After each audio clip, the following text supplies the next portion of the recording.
Já cheguei em Teotihuacan, entrei pelo portão 2, paguei 95 pesos para entrar. E olha só qual é a vista logo quando você entra pelo portão 2. Simplesmente a Pirâmide do Sol. Sim, essa é a terceira maior pirâmide do mundo. Fica aqui pertinho da Cidade do México, 1 horinha de viagem e no total foram 231 pesos para eu conseguir entrar. Na cotação de hoje seria menos de R$80 para você vir desde a Cidade do México até aqui e conseguir entrar para ver uma dessas que poderia ser uma das maravilhas do mundo. E Teotihuacan é o nome que os mexicas deram para esse lugar, porque quem construiu mesmo até hoje não se sabe. E Teotihuacan significa onde os homens se transformam em deuses, ou algo mais ou menos isso. Até alguns anos atrás, acredito que até antes da pandemia, as pessoas podiam subir até lá em cima da Pirâmide do Sol. Hoje em dia, infelizmente, não pode mais. As pessoas que puderam tiveram muita sorte, porque eu acho que talvez daqui pra frente ninguém mais possa colocar os pés lá em cima. Agora, imagina conseguir subir até lá em cima. São 65 metros de altura e ao todo de extensão ela tem 224 metros. E essas pedras aqui, pessoal, que elas saem um pouco do padrão, elas foram feitas para evitar que as coisas desabassem. Essa pirâmide, ela não é oca. Essa pirâmide tem terra e areia aí dentro. E eles foram colocando um monte de terra e areia e colocaram também as pedras por cima. Agora eu pergunto pra vocês, de onde eles tiraram tanta terra e areia? Eu não sei responder. E uma outra coisa interessante também é que tudo isso aqui era coberto com gesso e pintado de vermelho. Então imagine antigamente você chegar no meio da floresta e do nada ter uma montanha dessas gigante e vermelha. E ressaltando que essa é a terceira maior pirâmide do mundo. Ela tem a mesma largura da pirâmide do Egito, aquela de Gizé, se não me engano, que é a maior, mas a altura é diferente. Então eu já fico pensando, se essa aqui eu já acho gigante, imagina se eu for para o Egito e ver a maior pirâmide do mundo. E olha só, uma pintura retratando Teotihuacan, a Pirâmide do Sol, em 1832. Note que tinha uma vegetação em cima da pirâmide, né? Que hoje em dia não existe. Mas não existe porque tem pessoas que trabalham aqui até hoje. Esse lugar foi construído em 100 a.C., ou seja, 2 milênios atrás, e até hoje tem pessoas trabalhando aqui. Mas no momento, obviamente, é para conservação e também para estudos arqueológicos. E olha só, para quem pensa que o povo de antigamente não sabia nada de engenharia, note como as construções foram feitas com linhas diagonais para a esquerda e as pedras foram colocadas na diagonal para a direita. Dessa forma tem uma amarração entre as pedras para garantir de que as coisas não caiam. Eu estou me formando em engenharia agora e eu não posso deixar de comentar, pessoal. Olha só como eles faziam as estruturas. Simplesmente eles usavam pedras grandes junto com pedras menores e uma argamassa no meio. Literalmente da mesma forma que hoje em dia se faz concreto, colocando pedra, brita e areia e o cimento, né? Então forma um conjunto que fica muito robusto e muito resistente. E desde essa época eles já sabiam como fazer isso. Eu tava parando aqui para pensar, simplesmente os caras construíram tudo isso sem um carrinho de mão, sem um carro de boi, sem um cavalo para colocar as coisas nas costas. Os caras foram tudo no muque, velho. Como que pode? Tinha que ter muita disposição. Olha o tamanho. E agora é hora de se despedir da Pirâmide do Sol para a gente passar na Passarela dos Mortos ou Rua dos Mortos e chegar até a Pirâmide da Lua. E essa aqui é a Passagem dos Mortos. Tem muitos mortos aqui, hein?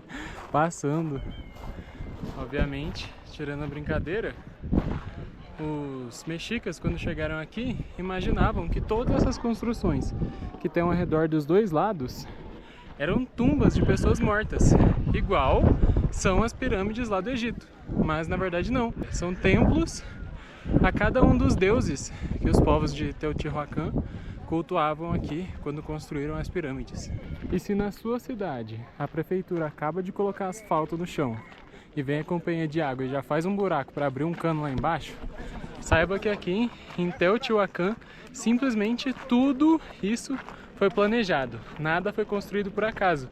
Inclusive eles tinham estruturas para trazer a água quando precisavam e para tirar a água quando chovia muito. Então os caras eram espertos. Cara, e quem vinha para ser sacrificado aqui nessa Rua dos Mortos, chegando perto dessa pirâmide, Imagino que devia dar um friozinho na boca do estômago, tá? Imagina que tudo isso era pintado, tudo vermelho, e as pessoas subindo por essa escada até lá em cima em fila para serem sacrificadas lá. E não eram tipo assim 10 pessoas. Eu vi um guia contando que dizem que um dos deuses tinha 400 ajudantes. E como forma de recompensa, resolveram sacrificar 400 crianças. Então, trouxeram 400 crianças em fila e subiram até lá em cima e sacrificaram todas elas. E olha só, essas construções que tem aqui em volta, elas faziam parte aqui da Rua dos Mortos, e a Pirâmide da Lua, ela foi construída 5 vezes. No caso, foi construída, por exemplo, essa primeira estrutura aqui de baixo, depois aumentaram de novo, até chegar no tamanho que ela tem hoje, que é por volta de 45 metros. E esse é um outro lugar ótimo para ver a Pirâmide do Sol, a Rua dos Mortos, e aqui na frente a Pirâmide da Lua. E cada um desses templos também, imagina antigamente quando eles estavam inteiros, né? Os telhados, as coisas, como eram. Eu tô tentando explicar pra vocês mais ou menos como são as coisas por aqui, pessoal. Mas se vocês tiverem possibilidade, venham com um guia. Porque os guias aqui são muito legais, eles explicam muitas coisas, tiram fotos, ó, para as pessoas ficarem com a mão em cima da pirâmide. Ele tira a foto pra fazer as poses e tal. Mas obviamente não é só isso.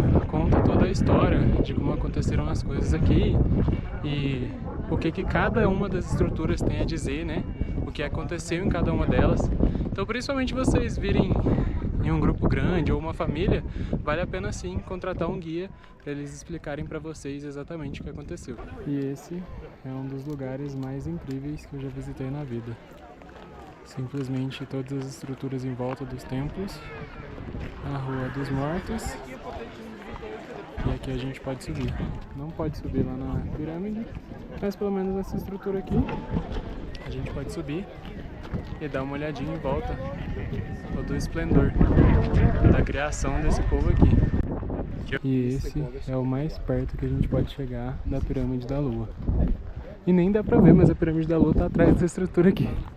Vou tentar vir um pouquinho pra trás pra vocês verem como é que é. Ela é diferente, acho que talvez por não ter sido construída de cara, né? Ter sido uma construção em cima da outra 5 vezes a cada mudança de governo. Talvez por isso que não dá pra ver tão perfeitamente igual a do Sol. Mas daqui já dá pra ver, ó. Tem essa estrutura aqui na frente e ali atrás tem a pirâmide. Na verdade tudo é uma coisa só, né? Mas acaba que essa parte aqui tampa um pouquinho. E aqui, bem do lado da Pirâmide da Lua, tem esse templo de Quetzalcoatl. Não sei como se fala isso exatamente, mas a gente vai entrar aqui nele, com suas colunas e seu telhado que estão aí até hoje. Olha que lindo! A cor ainda se manteve aqui. Eu acho que eram aquelas tintas um pouco talvez tiradas de Tabatinga, não sei. Eu já vi alguns lugares em que tem umas cores semelhantes a essas, que é uma mistura de terra com água. Mas não sei se teria sobrevivido tanto tempo, né? Já que aqui tem as chuvas e tudo mais. Olha só, pessoal, a estrutura desse palácio Quetzalcoatl, não sei o nome certinho. Essas pedras aqui das colunas são todos originais. E algumas pinturas que tem ali dentro também são. Só essa tinta que tá aqui em cima, que não é original. E também tem essas cortinas aqui do lado que eles baixam para proteger tudo do sol. Mas é um pátio todo gigante e todos esses ornamentos, tudo era feito batendo uma pedra em cima de outra pedra. Ainda não, eles não tinham a capacidade para conseguir fazer cunhas de ferro e esse tipo de coisa. Vamos conhecer mais um pouquinho da história aqui através do Museu de Teotihuacan.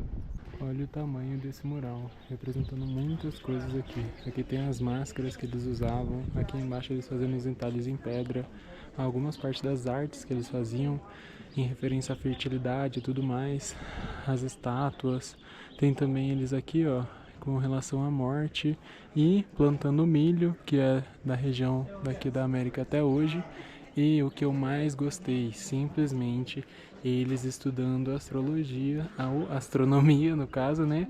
E vendo que ia acontecer um eclipse. igualzinho o que eu vou ver daqui a pouco. Então imagina, simplesmente esse pessoal aqui de cima pode já ter previsto quando ia acontecer o eclipse que eu vou ver daqui a poucos dias. Olha só como imagina-se que era a cidade deles. Essa aqui é a Pirâmide do Sol. Aqui, a Rua dos Mortos, Passarela dos Mortos, com vários templos de cada lado até chegar ali na Pirâmide da Lua. E simplesmente, olha só, a Pirâmide do Sol está aqui em cima. E aqui embaixo tem ela também. Vendo assim de cima, dá para notar que realmente a estrutura era muito grande e era muita gente que vivia aqui, né? E agora uma parte que é um pouco assombrosa, pessoal. Antes de passar lá, eu vou explicar um pouquinho para vocês, ó. Acreditava-se que as pessoas eram trazidas por toda essa passagem, que se chama Passarela ou Rua dos Mortos, levadas até lá no topo da Pirâmide da Lua, e lá elas eram sacrificadas. Acredita-se que eles sacrificavam as pessoas porque imaginavam que os deuses tinham se sacrificado para criar os humanos, e aí tinham que sacrificar os humanos como retribuição para os deuses. Então aqui tem uma parte onde fizeram uma escavação e tem vários esqueletos de pessoas. Vamos chegar lá para vocês verem. Olha só, onde teve as escavações e onde foram encontrados os corpos. São muitos corpos de pessoas que estão aqui, ó. E alguns deles têm crânios e outros só têm os dentes e tudo mais. Então, era muito mais gente do que o que a gente consegue ver hoje em dia. Todos esses foram sacrificados para os deuses, eram trazidos para cá para isso. E olha só, dá para ver exatamente o corpo deles, ó. A estrutura da coluna, as pernas, a caveira deles. E aqui do lado, eu acho que é o mais triste, porque tem a ossada que eu imagino ser de uma criança, né? Pelo tamanho, olha só aqui. A cabeça, o tronco e as pernas. E esses potes aqui, eu acho que eram das tintas que eles utilizavam. Porque se vocês repararem, os ossos aqui, ó, eles estão vermelhos. Colocavam essas tintas para que fossem absorvidas com a composição. Decomposição no caso. Então foi feito isso para que a tinta ficasse grudada no osso depois que o esqueleto já estivesse aparecendo, né? Pessoal, aqui tudo é muito lindo, mas infelizmente já deu a hora de ir embora. Eu agradeço a todos vocês que acompanharam até aqui. Se vocês tiverem gostado, deixem um gostei aí no vídeo e compartilhem com seus amigos, com a sua família. Vai que ano que vem vocês estejam passando por aqui, não é mesmo? Então é isso, agradeço a todos e até mais!